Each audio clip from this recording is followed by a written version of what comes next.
السلام علیکم بسم الله الرحمن الرحیم. ټول مرګرو څنګه چې زموږ د مربازو مرګرو دا کوشش کړل چې د هاوس اف وزډم په نوم باندې د پوهې د کور په نوم باندې انلاین کلاسز شروع کړي دي. نن د جمعې مبارکه ورځ وه، نو ما ته وی چې تربیتي او کلاس د دې مرګرو سره واخله. مرګرو سره د ټولو په علم کې ده چې تعلیم او علم د انتهایی ضروري دی د انسان لپاره، او انسان چې دی د دې تعلیم په ذریعه باندې الله تعالی دله د نورو مخلوقاتو نه امتیاز ورکړی دی. د دې وجې نه د انسانیت د ټولو نه بهترین شخصیات انبیاء کرام چې دی په انسانانو کې راغلي دي. بیا جناب نبی کریم صلی الله علیه وسلم یو بهترین انسان، په هر طرف باندې پوره انسان، او د الله د ذات نه بعد که څوک هستی دی نو هغه د جناب نبی کریم صلی الله علیه وسلم ده. د هغوی نه بعد صحابه کرام، تابعین، تبع تابعین، مجتهدین، فقها، د وسه پورې ماشاءالله غټ غټ سکالران، لیکچرران، پروفیسران، پوهان خلک، استادان هغه په دې امت کې رالل. د دو امتیازي شان چې دی هغه علم دی. نو د علم په وجه باندې الله تعالی او د تعلیم په وجه باندې الله تعالی دوی یو حیثیت او عزت ورکړی دی. د دې وجې نه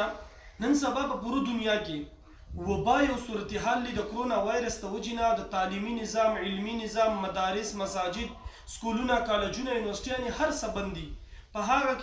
په داسې سخت حالاتو کې او په داسې خراب حالاتو کې چې د تعلیم او د علم د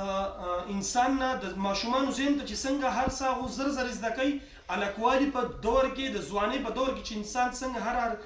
هر څه زر زر زده کوي، دقه شانتې د هېرېدو هغه دغه چې دی هغه هم ډېر تیزي. مثلا د انسان نه که د سبقونو نه الګ تلګ پاتې شي، د ماحول نه الګ تلګ پاتې شي، نو د دونه هېرېږي هم زر. نو په داسې صورت کې په دې نوم باندې، په دې پلیټفارم باندې دا انلاین کلاسز دا یو ډېر ښه عمل دی او یو ډېر ښه کار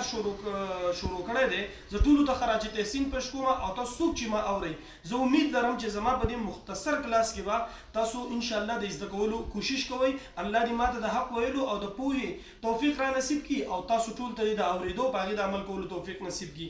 ګورئ ځوانانو، موجوده دور چې دی دا د فتنې دور دی. تعلیم موږ دا یو خبره کوو د انتهایي ضروري دی. که د تمام اقوامو سره سړی منډه وهي او په دنیا کې د تلقۍ په لاره باندې روانېږي، د هغې دپاره د علم، د تعلیم، د رڼا ضرورت دی. دا علم او تعلیم دا ډېر ضروري دی. بیا تعلیم، عصري علوم چې دي دا زده کول، د ساینس په میدان کې مخکې تلو، دا ډېر زیات ضروري دي. او چې انسان د ترقۍ په لور ځي نو خامخا به دې له وخت او ټایم ورکوي. خو عزتمندو علم چې دی چې هغه په موږ باندې الله تعالی فرض کړی دی، او الله تعالی د انسانیت د خلقت مقصد چې دی هغه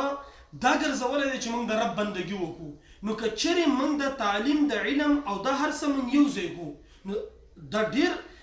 موږ به دې خبرې ته ورسو چې یو انسان، پروفیسر، لیکچرر، ساینټیست، سیاستدان چې سم جوړیږي، خو دی به یو بهترین مسلمان جوړیږي. او د بهترین مسلمان تمام علامات چې دي دا زموږ سره یوه هستي دي چې موږ هغه ته ګورو، په هغه کې دا ټول میلاویږي. هغه د جناب نبی کریم صلی الله علیه وسلم. موږ د هغه زندګي هغه وګورو، د هغه زندګۍ طرف ته سوچ وکړو چې هغه د زندګي څنګه تېره کړله. د دې وجې نه نن سبا په تعلیمي ادارې کې، سکول، کالج، یونیورسټي، ماشاءالله ډېر نیکان لکان دي پکې. هغو د تعلیم په میدان کې هم ډېر مخکې تللي. ورسره هغو یو کوشش کړی دی، او هغو د خپل تقوا لمن چې ده هغه یې نیولې ده. د دې وجې نه په تعلیمي میدان کې او د تعلیمي میدان د فارغېدو نه وروستو الله تعالی هغو له غټه ورځ ورکوي، کامیابي وله ورکوي، او د انسانیت او د امت د کامیابۍ کار ترې اخلي. عزتمندو، نن سبا دا وبا خوره شو ده، پریشانی ده. پوره دنیا ډاکټران لګیا دي، پوره جدید ټکنالوژي کله د میډیکل په لاین کې هغه لګیا ده. خلک روان دي، کوششونه کوي، او د دې خبرې کوشش کوي چې یاره د دې ویکسین ایجاد شوې، او خدای پاک دې زر در زره هغه په دې کې موږ ته کامیابي نصیب کړي چې د هر چا د لاسه کېږي چې انسانیت ته دا فایده ورسي. خو بیا پوره دنیا په یو پریشانۍ کې ده، په یو غم کې ده، او ډېرو خلکو ته د شک مرض ولګېدو. دا ولې عزتمندو؟ د الله تعالی موږ ته خپل یاد دلاوي چې هغه مسبب الاسباب ذات چې ټولې دروازې بندې شي، زموږ نظر بیا په حق یو ذات باندې. نو موږ له پکار ده چې موږ په تعلیمي میدان کې څنګه مخکې ځو، دقه شانتې موږ په خپل زندګۍ، انفرادي زندګۍ باندې سوچ وکړو چې زموږ تقوا په کم لیول باندې ده، موږ په کم ځای باندې ولاړ یو. آیا زه د خپل تعلیم سره قرآن ویم؟ آیا زه د خپل تعلیم سره 5 وخته مونځ کوم؟ آیا زه د خپل تعلیم سره روجې نیسم آیا زه د خپل تعلیم سره اخلاق او خیال ساتم مونځ 15 وخته فرض دی روجه په کال کې یو میاشت فرض ده زکات په کال کې یو پیر په صاحب استطاعت انسان باندې فرض دی حج په پوره زندګۍ کې یو پیر په هغه انسان باندې فرض دی چې داغه وسره سي خو اخلاق هر ټیم فرض دي بیا اخلاق د ټولو نه مخکې د مور پلار سره څنګه دي د استاد سره څنګه دي د گاونډي سره څنګه دي د مرګرو سره څنګه دي د رشتہ دارانو سره څنګه دي نبی علیہ الصلوۃ والسلام په باره کې سیدہ عائشہ رضی الله تعالی عنها پس یو کس راغی او تاسو ته کوي اے مورو د نبی علیہ السلام سو اخلاق څنګه نبی علیہ الصلوۃ والسلام په باره کې د حضرت عائشہ فرمایي و قران وګوره ټول قران د نبی علیہ الصلوۃ والسلام اخلاق دي انک لعلى خلق عظیم نو زما ورونو بایګانو موږ به کوشش دا کوو چې زمونږ اخلاق بهترینی زمونږ تقوا بهترینی زمونږ عبادت برابري کله چې دا هر څه برابري زمونږ په تعلیم کې به برکت دي زمونږ په زده کړه کې به برکت دي موږ به زده کولی شو او ان شاء الله تعالی موږ به په وړاندې ځو چې زمونږ الله رضای که د تعلیم سره سره په کالج کې په سکول کې او د یونیورسيټي کې موږ صرف دومره وکړو چې د سهار فرض مونځ وکړو د جمعې سره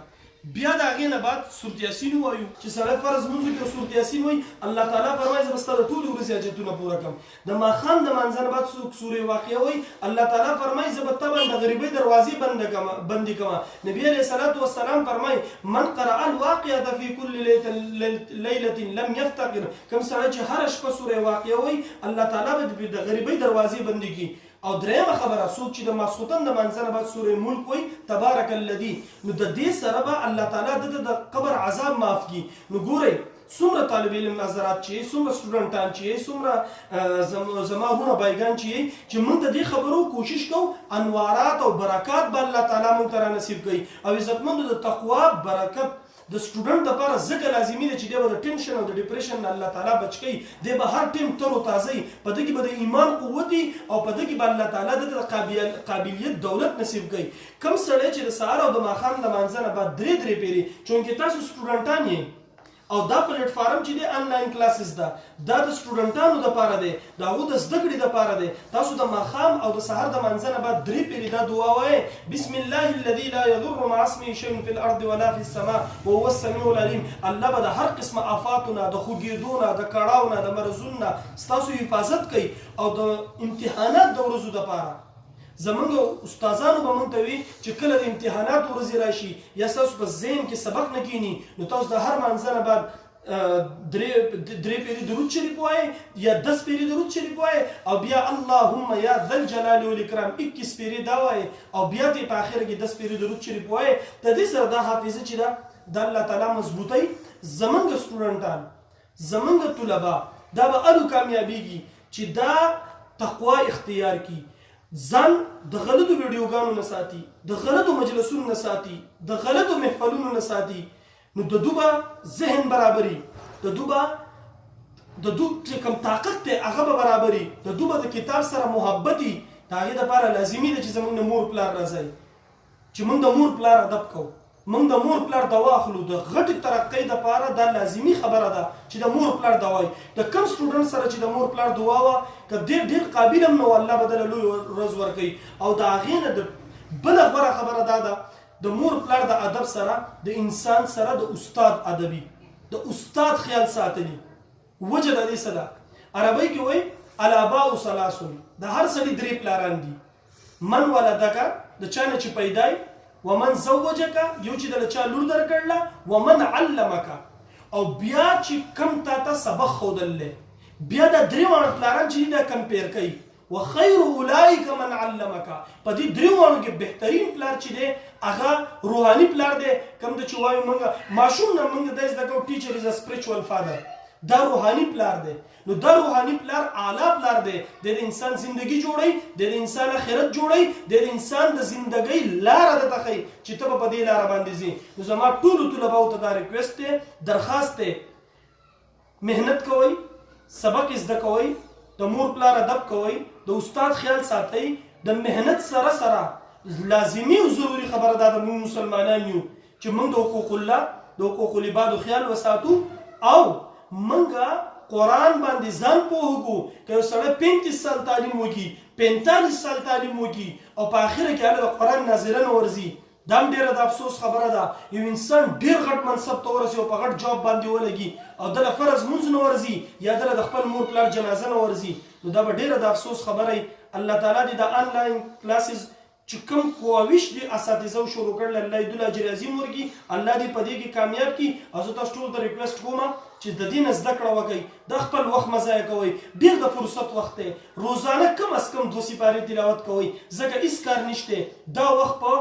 کیرم بورډ کې دا وخت په تاشونو کې دا وخت په غلطو خبرو کې دا وخت په فضول کې ناستو کې مه ضایع کوئ په دې کې د خپل ایمان فکر وکړئ چې په دې کې موږ له څه کول پکار دي او د کرونا وایرس متعلق چې ډاکټران نظارت سوی په هغې باندې د هغې موږ احتیاط وکړو زیات چې دی هغه ګیدرینګ او یو ځای کېناسته او دا نه کوو د ده خبرو احتیاط وکړو انتظامیې سره تعاون وکړو. الله تعالی دې موږ ټول له په دې خبرو د عمل کولو توفیق را نصیب کړي.